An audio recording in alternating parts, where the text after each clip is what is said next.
I love those Jingle bells. 35 milímetros despliega un nuevo rollo. Lo saluda Juan David Martínez Zuluaga en este programa especial navideño. Hace un año precisamente estábamos haciendo el primero. Hoy queremos continuar como con esta tónica de precisamente estar celebrando en este mes nuestro aniversario. Así que hacemos un segundo especial. Creo que esta vez partiendo más de una Navidad un poquito más heterodoxa, un poquito más distinta. O sea, no necesariamente porque es Navidad vamos a hablar de películas tan navideñas. Creo que desde que haya nieve ya es suficiente para ingresarla dentro del conteo. Pero bueno, eso ya lo veremos en nuestro plato principal. Nos acompaña hoy en cabina Carlos Fernando Alvarado. Juan, todo un placer saludarte.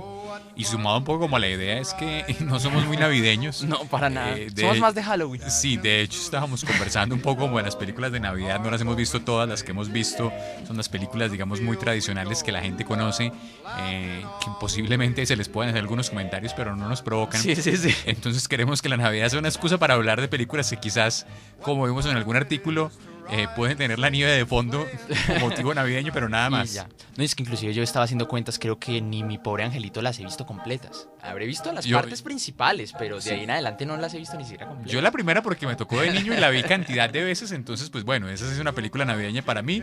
La primera, la segunda y la tercera no tanto. Creo que vi la segunda. Hay cuarta también, bueno. Sí. Pero claro, digamos pues que finalmente no somos muy navideños, eso es cierto. No, definitivamente no. También comentarles que estamos muy felices porque este es nuestro programa número 50. Esperamos llegar al programa 60, 70, hacer muchísimos más trabajos pues por este estilo, por supuesto llevándoles a sus casas lo bueno y lo malo y lo feo del mundo del cine. Les recordamos que pueden seguirnos a través de nuestras redes sociales, @somos35mm, que es nuestra página de Facebook, y La Caja de Fantasías, que es nuestro canal en YouTube. También comentarles un gran saludo, un fuerte saludo para todos aquellos seguidores que están atentos fervorosamente al podcast que subimos a YouTube, como por ejemplo el usuario Tane Damián, que constantemente nos comenta, constantemente nos pide cosas, y eso obviamente lo agradecemos muchísimo. Un abrazo para todas aquellas personas que, aunque no nos puedan oír por UM Radio 101.2, siempre están ahí pendientes de lo que hacemos en internet. Así que sin más, iniciemos pues ya lleno con este programa. Tenemos varias noticias, retornamos con la sección que retomamos la semana pasada y también pues por supuesto con el especial navideño, no tan navideño, que tenemos para hoy. Oh, what fun it is to ride in a one-horse open sleigh. Jingle bells, jingle bells, jingle all. Buenas. ¿Me da dos, por favor? Listo, muchas gracias. And here we go.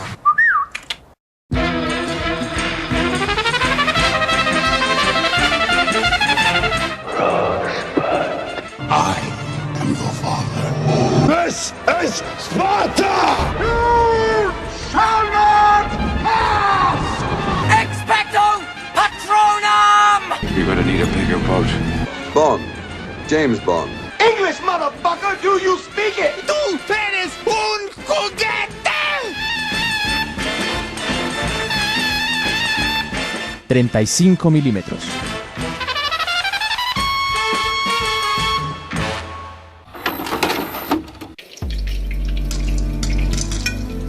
Y mientras se cocinan las crispetas,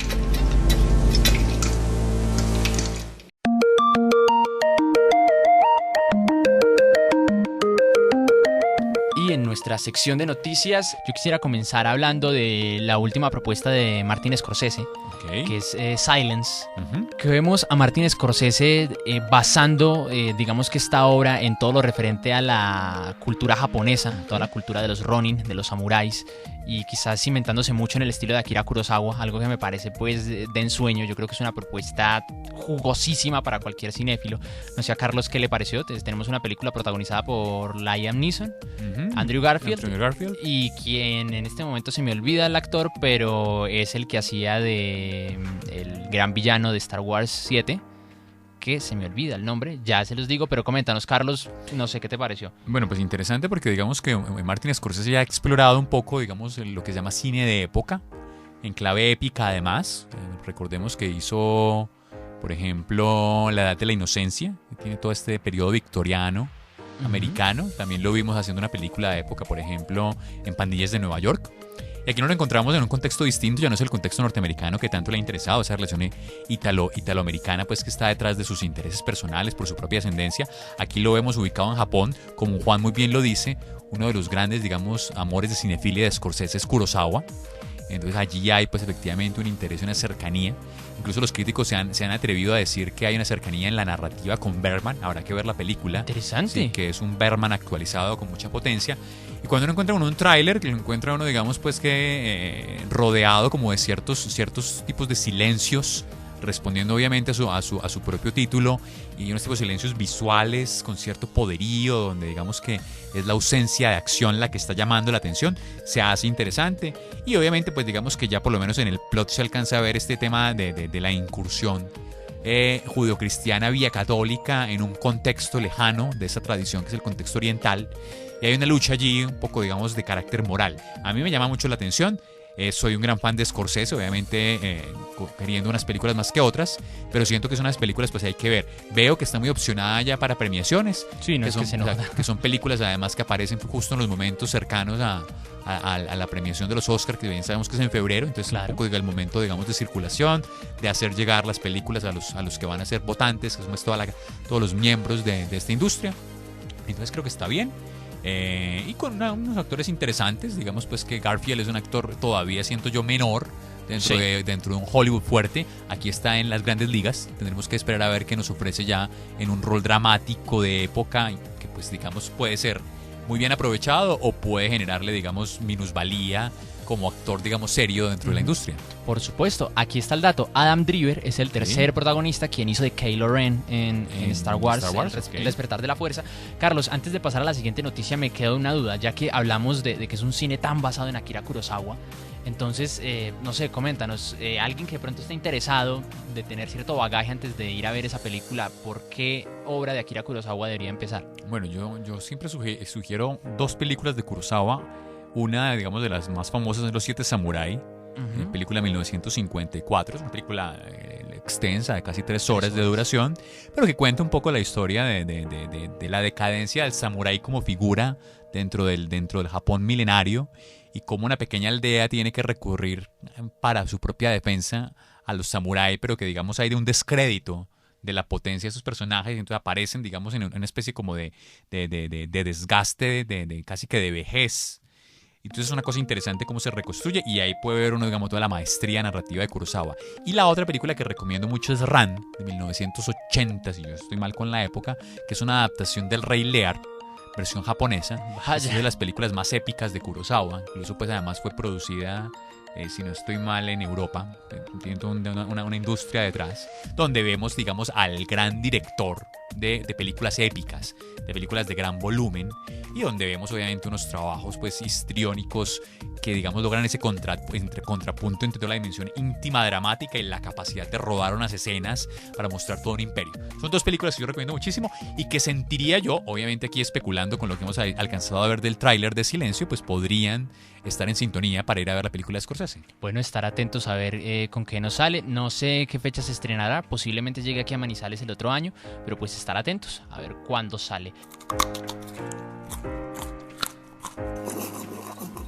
Aquí ya le quiero tocar la fibra de lleno a Carlos, porque quiero que hablemos de un tráiler reciente que salió, de otra película, por supuesto, del año que viene, relacionada con Rápido y Furioso 8 o The Fate of the Furious. ¿Qué le pareció a Carlos este tráiler? A mí me encantó. Bueno, primero yo soy un fanático de la saga, con todos los altibajos y lo que pueda tener. Yo no sé si sale el adolescente que llevo por dentro, pero me gusta muchísimo toda la saga, toda esta antología que se ha ido tejiendo, que siento que por lo menos tiene una virtud, y que digamos eso me promete este tráiler, y es, sin obviamente ser cambios radicales ni sustanciales, ni reinventar obviamente las películas, pero hacer unos pequeños giros que hagan Que sí, llamativo, sí. sí, que hagan llamativo el cambio entre una historia y otra, lo que normalmente la crítica de cine solicita a estas películas que tienen continuidad, es que digamos que haya novedad en la estructura. Y aquí, pues esto no es un spoiler mío, esto es el tráiler. Sí, sí, sí. Efectivamente, pues para los que no lo han visto, les vamos a contar. Nos ponen a una especie de antagonismo, de enfrentamiento entre Toretto, que es finalmente el protagonista de la historia, y toda su familia, es decir, todos los compañeros cercanos de aventuras, donde hacen un giro efectivamente interesante. Incluso, yo no sé si lo vi muy rápido o lo interpreto, el villano de la séptima, interpretado por Jason Statham, por ciertas condiciones Sí, de sí, contratación, se va a convertir en un aliado Claro. de la familia, hay que hablar literalmente de familia, que ha sido la historia detrás, el leitmotiv de esta saga, de que Toretto defiende finalmente que triunfan las difíciles adversidades, las difíciles misiones casi pues que rayan con el absurdo, precisamente porque están esos lazos de sangre simbólicos atados entre ellos. Entonces, no sé, me encantó. Hubo una cosa cargada, obviamente, pues de toda la acción posible, destrucción además. No sé, yo lo disfruté bastante. Y bueno, y la cuota yo no tenía presente que Charlize Theron iba a ser parte de esta saga. Funciona muy bien como villana. Funciona muy bien en todo sitio, todas pero partes, como villana sí. muy bien. Una mujer muy encantadora. Obviamente son películas pues que están muy pensadas para cierto público adolescente y familiar de entretenimiento. Digamos como con toda esta cosa de esteroides exagerada, de los muscle cars llevada a extremos. Pero yo siento que se logró cosas interesantes. Sobre todo que siento que Justin Lin, que es uno de los directores que estuvo en gran parte de las películas muy bien. Recordamos que la 7ª versión estuvo a cargo de James Wan, que cada vez se gana mi corazón este director. Sí, no, por ¿Quién está a supuesto. cargo de la 8ª? Tengo mis dudas, Sí. pero sabemos que no es James Wan y creo que no es el director de Tampoco es toda la vida. Justin Lin tampoco. ¿Ok? No, pues yo por aquí tendré el dato, pero realmente no estoy muy seguro. Por mi parte, pues yo solamente he visto la primera y la 7ª, sigo en Sí, lo sí, mismo, no me descrestan realmente, de hecho empecé a ver el tráiler pues como porque mientras esperaba que cargara algo distinto en el computador, pero me sorprendió, Sí. o sea, literalmente me sorprendió porque me gusta mucho el juego que están haciendo, lo que estábamos hablando de intentar proponer elementos distintos a una fórmula que podría estar completamente quemada y creo que en su momento también se quemó con las primeras 4 Sí, películas sí, hasta sí. que decidieron hacer una Sí, sí. reinvención. Sí, la primera y la segunda y la tercera explotan como el asunto muy particular. Ya viene como entre cuarta y quinta el efectivo cambio dentro de la historia. Y Aquí muy estoy leyendo el efectivo. director F. Gary Gray. Conocido en su casa a la Sí. hora de comer. Bueno, aquí viendo si hizo algo interesante, que fue el remake de Italian Job en el 2003, que digamos ya está familiarizado con el mundo del automovilismo y de los carros de alta velocidad. Si recuerdan, Italian Job es un remake de una famosa película británica de los 60s, protagonizada por Michael Caine, en la cual se hace unos robos difíciles a un banco y donde los famosos Mini Cooper creados por John Cooper en el 58 se convierten en protagonistas de la historia. Aquí se hace algo similar, solo que ya no es a un banco directamente, sino a otro de los personajes en la versión de Italian Job del 2003, pero los Mini Coopers, la versión nueva de los BMWs, también es importante dentro de la historia. Bueno, entonces sabemos que ha trabajado en eso. De resto, aquí estoy viendo un par de películas del director que no conozco. Bueno, esperemos que nos sorprenda Sí, gratamente. no, yo espero, igual si Carlos me permite, yo quisiera como hacer una pequeña mini crónica de cómo fue mi experiencia Sí, viendo sí, este claro. tráiler, pues porque sí, normal, empezó lo que ya conocemos, persecuciones, la ola pues de demolición me pareció un detalle interesante, pero no me descrestó.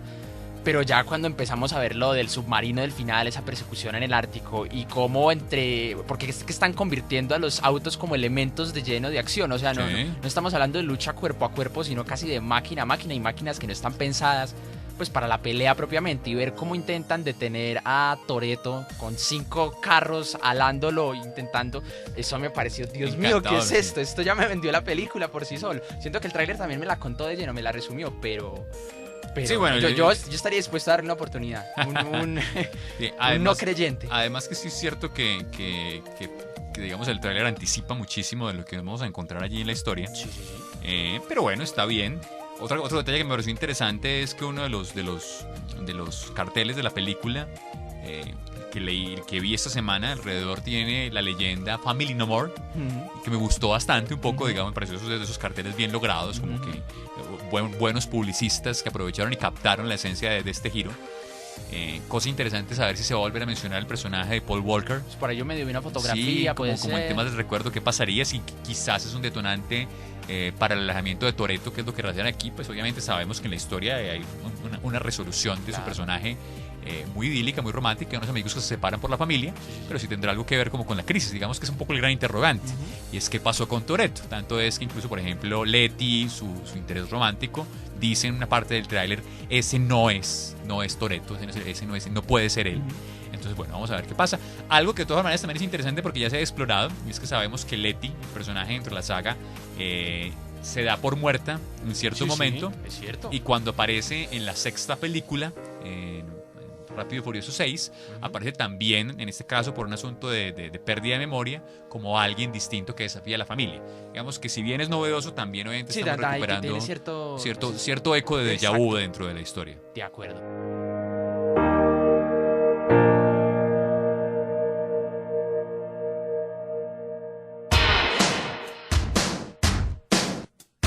Las nuevas corrientes y tendencias del cine en Panorama para Filmar. We built this city. We built this city on rock. Retomando la sección que teníamos la semana pasada, Panorama para Filmar, donde precisamente miramos cuáles son las propuestas que el cine hoy en día tiene y discutimos un poco como sobre eso. La semana pasada, por ejemplo, hablamos de universos cinematográficos construidos por productoras que no sean Marvel y DC, como lo es Legendary, como lo es Hasbro, que nos parecían, qué tal le veíamos de interesante esas propuestas.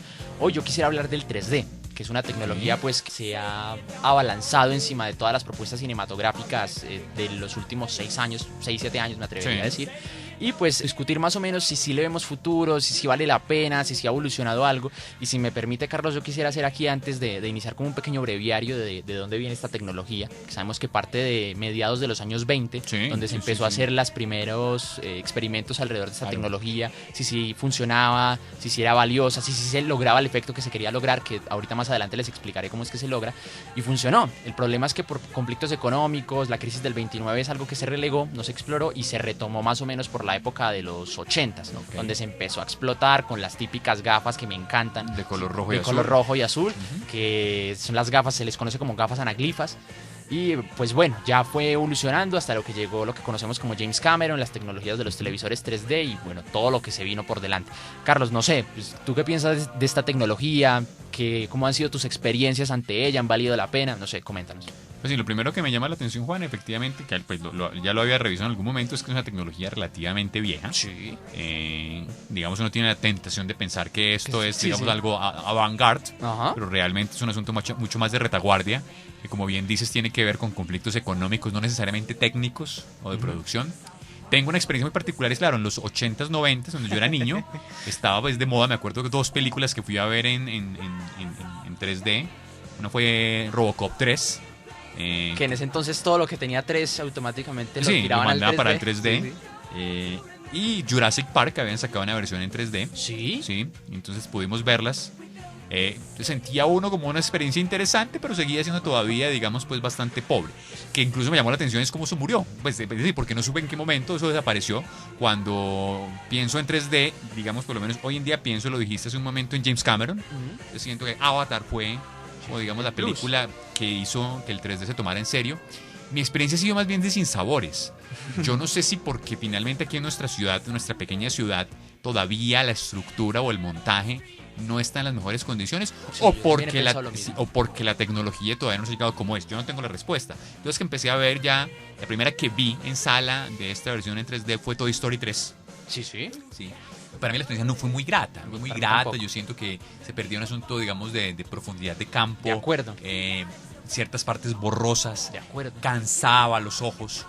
Entonces yo terminé como por sentirme no muy grato. Y entonces digamos que la experiencia mía es tratar de evitar el 3D.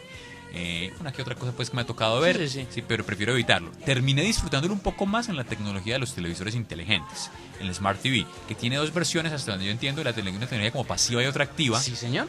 Y he disfrutado un poco más la pasiva que la activa, que es más parecida supuestamente al cine. Sí, sí, sí. Y he disfrutado algunas cosas un poco allí, bueno, como que me he sentado a ver. La última que vi fue Jurassic World, ¿se llama eso? Sí, sí, sí. La disfruté, sentí un poco allí... En televisor 3D. En televisor 3D, Ajá. con algo de volumen un poco más cercano. Pero para mí no ha sido la cosa más grata realmente. Bueno, gracias Carlos pues, por este comentario, me parece supremamente valioso y creo que esto abre la puerta para comenzar a explicarle a la audiencia más o menos cómo funciona esta tecnología. A ver, para no complicar mucho las cosas, cuando se graba una película 3D son 2 cámaras, ¿sí?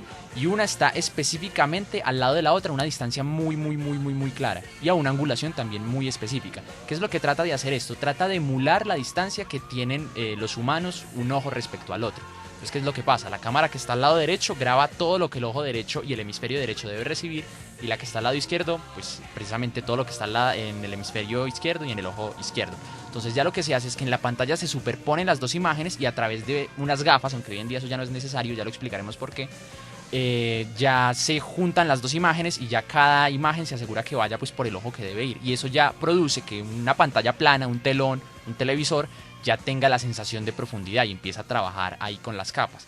En el pasado han habido distintas tecnologías, como lo es la anaglifa, la que hablamos de los lentes rojo y cian, azul, Sí. bueno, cian, Para azul, uno, pues, como exacto, azul, sí. sí. Sí. Y que originalmente lo que hacía era que una imagen iba de un color y la otra de otro, y los juntaban, pero se empezaron a dar cuenta que a la larga no registraba también algunas capas de color, o sea, se perdía mucho color dentro de las películas. Yo, por ejemplo, la primera película que me vi en cine fue precisamente con esa tecnología en 3D, que fue Mini Espías 3D, pero que pues para mí fue como niño, me vendieron pues el cielo Sí. en la tierra, literalmente. Fue una experiencia muy grata. De hecho, no he vuelto a emular esa experiencia, no entiendo por qué. Ya pues más adelante ya se llegaron con los otros lentes, los que conocemos hoy en día, que son los lentes negros, que parecen gafas de sol, y eso se llama lentes estroboscópicos. Lo que hace un lente es que, dependiendo de la angulación, bloquea la imagen que no le corresponde al otro ojo, precisamente por los colores opacos que tiene. Entonces lo que hace eso es que oscurece la pantalla y ya pues ya empieza yo uno a mirar más o menos los efectos.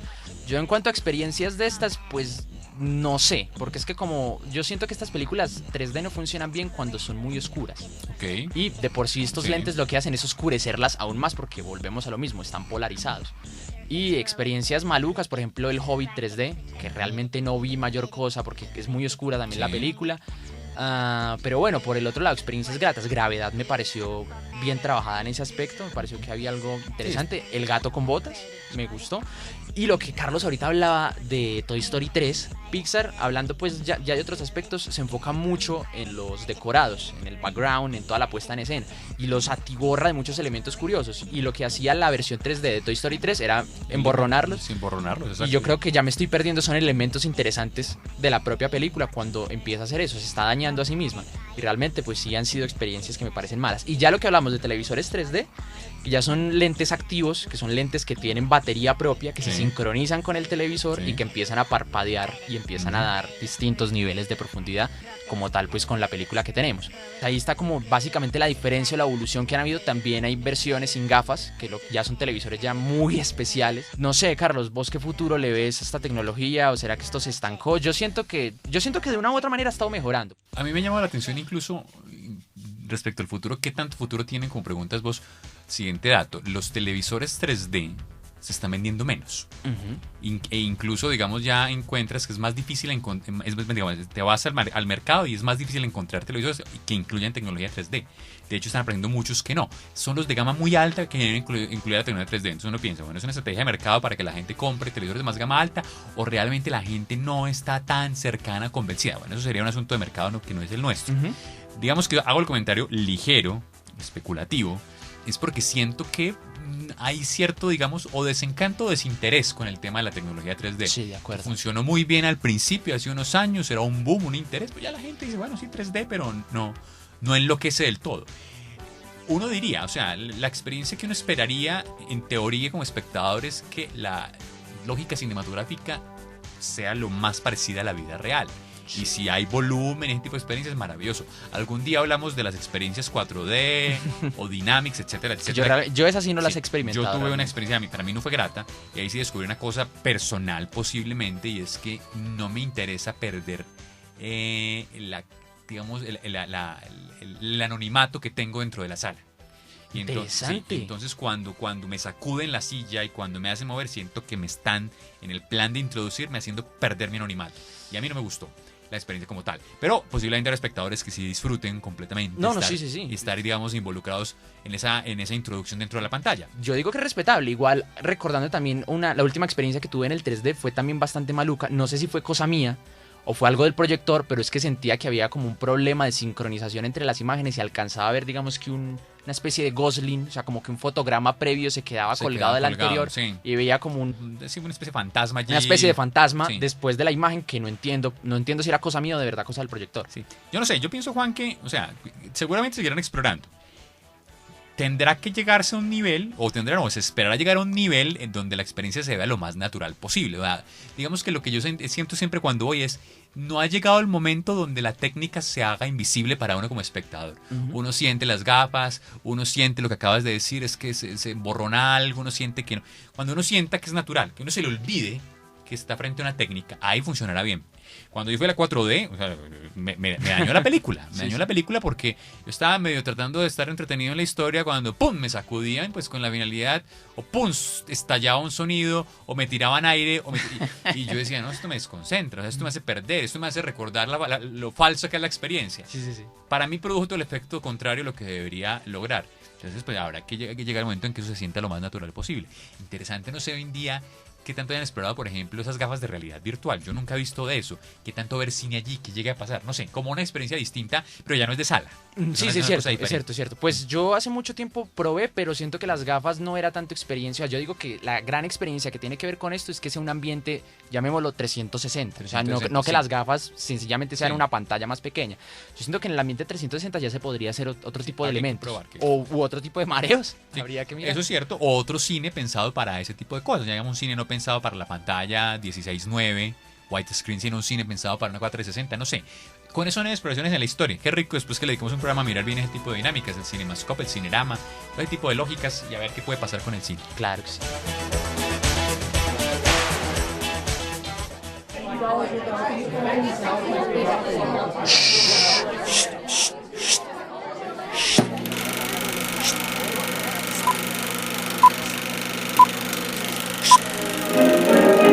En proyección. Y ya en nuestro plato fuerte hoy hablamos de nuestra Navidad poco ortodoxa, nuestra Navidad a nuestra manera, y tenemos aquí unas pequeñas recomendaciones, así como el año pasado tuvimos algunas. Les recomendamos el año pasado El Día de la Bestia, De Pobre a Millonario, Gremlins. Este año pues vamos a recomendar otras. ¿Quieres que empiece yo, Carlos? Arranca Juan. Listo. Puedes, hermano, recomienda vos. Yo digo que la película más navideña, la que voy a hablar en este momento, o en este programa, que se llama El origen de los guardianes. Es una película de DreamWorks de hace unos años, que puede que no toque tanto el tema de Navidad, pero me gusta algo que hace con uno de los personajes, que tiene que ver con cómo, digamos, que cada festividad tiene un guardián, un espíritu, un druida, un gurú, llamémoslo como lo queramos llamar, o un protector. Y digamos que hay un juego entre ellos. Entonces está el Hada de los Dientes, está Sandman, que se le conoce como el hombre de los sueños, está el Coco de Boogeyman, que ese fue Jude Law, una interpretación bellísima. Está Jack Frost, que supuestamente es el que trae toda la nieve. Y está pues Papá Noel, Santa Claus. Y aquí es a lo que yo quiero llegar. Porque, bueno, la película tiene que ver con cómo Jack Frost lo reclutan y todo el cuento. Eso no es lo que me llama la atención. Lo que me llama la atención es que el personaje Santa Claus, que ni siquiera se le conoce con ese nombre, o San Nicolás, que es como lo clásico en Alemania, si mal no recuerdo, que de allá es de donde viene la tradición, o de Dinamarca, sino que le dicen norte, hablando como referencia, pues que su procedencia es escandinava, y precisamente no vemos el típico retrato del Papá Noel gordiflón y clásico, sino tenemos prácticamente un vikingo, un ser musculado que tiene espadas, que se presta para la batalla, un nórdico en todo el sentido de la palabra, y me parece muy bonita esa reconfiguración que tenemos como tal del personaje, sobre todo pues porque siempre lo conocemos como el viejo bonachón y no como el viejo guerrero y aguerrido. Inclusive ya hablando de la película, me parece bonita, tiene una animación preciosa, pero siento que la lógica de la misma, llegado a cierto punto, como que decide echarse pues por lados que no debería. No sé si Carlos la habrá visto. No la conozco, Juan, no la he visto. Pues sí tengo la referencia, pero no la he visto. Pues bueno, igual, digamos que todas esas películas de animación tienen cierta magia. Yo estaba pensando en El Expreso Polar, no sé si la viste, que es de Robert Zemeckis. Sí, la tengo pendiente, pero Sí, no la he visto. sí. Es de esas cosas que no he visto, no entiendo por qué. Y está pensando aquí en algo particular, es que si bien no soy muy afecto al tema de Navidad, sí disfruto las películas de animación de Navidad. Incluso una de las versiones que se hizo del cuento de Navidad, si no estoy mal, eso es de Dickens. Sí, Charles Dickens, por Dickens. supuesto. Una que se hizo en animación hace por ahí unos 4 o 5 años, que es... Si no recuerdo bien, yo no sé si fue Jim Carrey el que prestó la con voz. captura de movimiento. Exacto, Sí, y prestó claro. como toda su imagen para el asunto. Entonces siento que tiene algo de magia en un doble sentido. Primero, pues porque recuerdan la infancia de los niños viendo el asunto. Pero segundo, porque le dan un tono de madurez que supera un poco la caricatura más tradicional y hacen un poco encantadora la Navidad. O sea, siento como eso. Entonces lo que me cuentas de esta historia me remembra eso y me dan ganas de verla. Bueno, recomendada, como les digo, no es tan perfecta, pero por lo menos sí tiene cierto encanto detrás. Y también tiene, por ejemplo, se me había olvidado, lo siento, tiene a Hugh Jackman también de por medio prestando la voz como el conejo de Pascua. Entonces es bastante interesante porque también es un conejo de Pascua, no el típico personaje enclenque, sino también un guerrero. Entonces, bonito, interesante también mirarlo por ahí. Tu recomendación, Carlos. Bueno, Juan, yo quiero hacer 2 recomendaciones. Voy a empezar obviamente con una muy clásica, muy navideña, esta sí, sino que siento que es de esas películas que nos debemos mencionar, primero porque es una de las películas típicas de Navidad, pero segundo por la calidad de la película. La segunda que quiero hacer sí es todo lo contrario, pero seguimos con esta. Película es Qué bello es vivir. Sí, claro. La película de Frank Capra del 44-45. Es de Capra, sí, no tenía la duda. Sí, es de Capra. Protagonizada por James Stewart, uno de los actores fetiche de Hitchcock. Que es una historia navideña muy bella porque lo que hacen es recuperar un poco todo el tema del espíritu navideño de un hombre. Comienza así, esto es un poco el plot de la historia, no les vamos obviamente a spoilear mucho. Un hombre que está en una situación trágica en su vida y no le encuentra sentido a su existencia. En la Navidad se convierte exactamente en lo contrario, es una época donde todo el mundo es feliz menos él, y está a punto de morir, o sea, de suicidarse.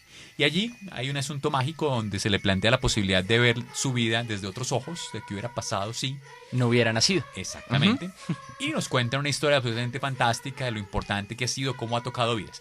Más allá de este plot, más allá del encanto navideño, de la felicidad y el desenlace obviamente que tiene, es un poco, digamos, rescatar la calidad narrativa de Capra, de sabernos llevar con una sencillez, como es un poco su dirección, por unos momentos de una emotividad absolutamente encantadores, que incluso pues algunos ácidos podrán asumir como excesivamente endulcorados o casi diabéticos, pero obviamente, digamos, para la sensibilidad, creo que en general y para por lo menos la mía, son de un encanto, donde logran uno conmover la fibra en la sencillez un poco en relato de eso. Entonces, obviamente, esas películas navideñas recomendadas. Y además recomendadas, pues es una película muy clásica, que posiblemente muchos no han visto, que vale la pena verla. De hecho, yo no la he visto, pero la conozco por el montón de referentes que tiene la dispersó. Película, claro, sí. Que vale la pena verla en Navidad y disfrutar de una obra maestra de la filmografía y obviamente un director tan encantador como Capra. Sí, que ya al menos a mí me conquistó con Sucedió una noche, así que ya solo eso ya es aval, pues como tal para verla. Mi segunda recomendación tiene que ver con una película que no es navideña, pero tiene que ver con regalos. La Navidad tiene que ver con regalos. Me pego de ese símbolo para explorar este elemento. Se llama The Gift. Es una película del 2015. La última vez, bueno, la vi en Netflix, seguramente ya no está, pero está dirigida por Joel Edgerton. Quien de pronto lo puedan reconocer porque fue Ramsés en la última película que hizo Ridley Scott de Moisés. Bueno, de los 10 mandamientos, como de Éxodos. Eso. Que es protagonizada por Christian Bale, si no estoy mal. Sí, exacto. Sí. Entonces, él fue Ramsés, en este caso es el director y también es, digamos, que una especie de protagonista, antagonista. Este es un thriller psicológico muy interesante. Tiene que ver con una pareja de casados que se muda a un condado, una nueva ciudad, y se da cuenta que llega un hombre extraño que supuestamente conocía, era amigo de la infancia del marido, pues, de esta pareja, y les empieza a dar regalos de un momento a otro. Se empieza a mostrar muy amable, se empieza a mostrar muy extraño. Entonces la pareja esta empiezan pues como a sentirse pues obviamente ofuscados porque es una persona que los hace sentir incómodos, y el marido, interpretado por Jason Bateman, el protagonista de Quiero matar a mi jefe, y bueno, digamos que la película se empieza a desarrollar a partir de ahí y como de los regalos que él le empieza a dar, que cada vez empiezan a volver más escalofriantes. Yo creo que aquí esto es una forma muy interesante de tratar el suspenso, porque creo que ya estamos hablando de cómo ya cierta sensación de inseguridad se empieza a apoderar desde la propia palabra como tal, desde la forma más literal, y de un momento a otro la trama pega un giro de 180 grados y nos damos cuenta que el malo de la obra no es quien nosotros en verdad creíamos que era. Yo la recomiendo mucho, me parece un thriller ligeramente sofocante y pues como les digo, trabaja este tema de la suspicacia de una forma que creo que rompe lo que habíamos visto hasta ahora en lo referente a suspenso. Me la iré a ver entonces. Muy recomendable. Carlos, tu segunda recomendación. Mira, mi segunda recomendación un poco como en el tono de Juan, de que haya algún elemento que excuse para hablar de la película en medio de la Navidad, y es El Resplandor de Stanley Kubrick. Es una película que está con un escenario navideño, por lo menos en su desenlace. Sí, estamos en medio de la nieve y que son unas fiestas precisamente en las cuales pues digamos la gente está en otros planes, huyendo de la nieve, huyendo de tierras cálidas. Un hotel que está abandonado, por lo menos por la temporada. Overlook, creo que es. Yo no recuerdo el nombre, en el cual se le encarga a una familia. La familia, digamos, en cabeza de Jack Nicholson, pues obviamente el actor que interpreta el personaje principal, Jack Torrance. Sí, y que efectivamente tiene que cuidar eso. Entonces es una película que me encantaría que vean en Navidad, para que la vean de cualquiera de las dos maneras, para que les mate la Navidad o para que tengan una Navidad muy feliz porque no están en ese hotel con Jack Nicholson. ¿Es cierto? Sí. Dejen las hachas de lado. Exactamente. Sí, eso son, obviamente, para los que no la han visto, posiblemente después hablemos de ella, una película que es basada en una historia de Stephen King. Se rumora posible remake. No se sabe cuándo. Sabía yo ese dato interesante. Que es una película de terror psicológico, un poco, que tiene una cantidad, digamos, escenas icónicas que han sido, pues, obviamente, referente para otra cantidad de películas y donde obviamente nos coloca una historia digamos, muy interesante, pienso yo, desde el punto de vista del contraste entre un gran espacio de un hotel abandonado, pues abandonado porque está vacío, sí. Está vacío, y todo el drama de una pequeña familia, un núcleo familiar que tiene que enfrentarse como a esto. Y obviamente el desenlace en la nieve, para el que no lo ha visto, es absolutamente encantador. Piensen en Navidad cada vez que estén viendo esa película. No, creo que volver a ver esa película solo por recordar este programa y por haberla mencionado. Sí, no, claro, siento que tiene unas escenas macabras terribles, digamos que unas especies de golpes en la pantalla, fotogramas incrustados de una forma terrorífica. De pronto no hablarlo tanto del jumpscare, sino que hay una construcción previa antes del jumpscare. Obviamente estamos hablando de Stanley Kubrick. Sí. Y no, a mí, yo tengo cierto problema con esa película, pero creo que no es momento como tal de discutirlo. Tengo que verme la versión extendida, porque desgraciadamente Yo no la he visto. me vi la versión Yo tengo también más versión- básica. Sí, yo de la básica también. Desgraciadamente. Y ya como mi última recomendación, de pronto metiéndonos en el tema de las series, quisiera recomendarles el especial navideño de Black Mirror, que se llama White Christmas, que más que ser algo relacionado con la Navidad fue más bien casi una excusa para hacer el especial. Básicamente todo empieza con dos personas en una cabaña, en la nieve, en una Navidad cualquiera. Supuestamente ya se conocen, pero son muy callados, muy reservados. Llevan trabajando 5 años. Y de un momento a otro uno le empieza a preguntar al otro, pues, ¿qué los llevó ahí? ¿Qué hacen ahí? Es muy extraño que empiecen precisamente en una cabaña, pues porque sabemos que Black Mirror tiene un componente tecnológico y de ciencia ficción muy alto. Y verlos, pues, digamos que aquí en recluidos da una sensación diferente. Entonces ya empieza cada uno como a contar su historia, cómo llegó ahí, cómo la tecnología de una u otra manera los arrastró ahí. Y yo siento que este capítulo, para todo aquel que quiera iniciar la serie, porque la serie no es continua, hablando de las 2 primeras temporadas, sino que es autoconclusiva, yo creo que puede empezar desde aquí. Ok, Porque la interesante. serie Sí. reúne absolutamente, o sea, este capítulo reúne todo lo que se había tocado hasta ese momento en la serie. Entonces hablamos aquí de cómo la tecnología puede funcionar para el castigo, para la infidelidad, para destruir la vida de otras personas y hasta inclusive la perspectiva de la misma tecnología. Hay una escena muy interesante de cómo precisamente uno de los que está ahí comenta que él era programador de softwares extraños y comenta el cómo tuvo que programar una conciencia artificial salida de la mente de un ser humano común y corriente.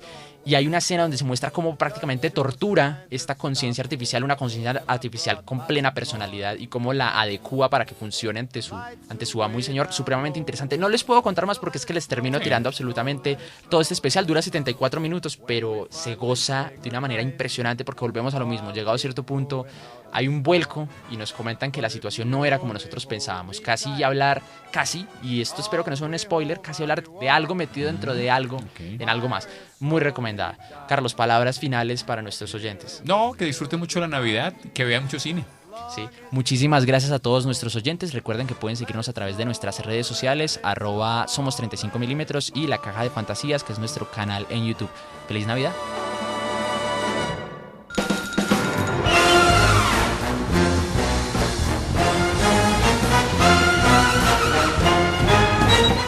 Acabas de escuchar 35 milímetros, una idea original de Carlos Fernando Alvarado y Juan David Martínez.